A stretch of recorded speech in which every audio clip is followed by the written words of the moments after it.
A lot of movement this week happening in the world of Dallas sports. The city council has just agreed on a new Wings practice facility and a new soccer team to take over the Cotton Bowl. Joining me now to break it all down is editor-in-chief Will Anderson from the Dallas Business Journal. Will, thanks for being here as always. Hey, Dia, happy to be here.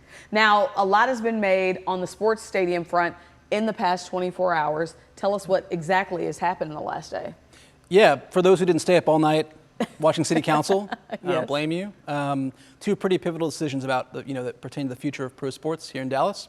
So a new men's pro soccer team, Atletico Dallas, going to be playing games at the Cotton Bowl starting in 2027, and also taking over operations of the MoneyGram Soccer Complex, a youth sports complex over out near Love Field.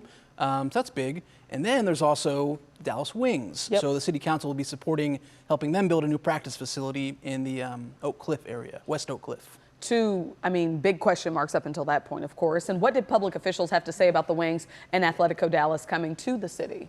I thought it was really interesting to hear Mayor Eric Johnson kind of giving this full-throated, basically he said, we want to support teams that play in Dallas, in the city of Dallas, not just those who have Dallas on the front of their jerseys. So, interesting to think about in the sporting context here, the pro sports context in Dallas-Fort Worth. There's not a lot of teams that play in Dallas proper. Or, you've got the Wings, you've got the Mavericks and the Stars, but you've got the Cowboys playing in Arlington, Rangers playing in Arlington. So he came out and he said they're ready to aggressively make deals. So that's interesting to think about. Oh, especially as the Mavs are seeking a new home themselves. Yes, that's what you got to think about is that they're looking around, they're say in Dallas itself, but that's the next kind of big question about what's going to happen in the sporting landscape. There was some pushback on the Wings deal, though. Tell us what happened there. Yeah, some of the council members kind of raised questions about using convention center funding for the new Wings practice facility, which, making the point that that's quite far from the convention center downtown.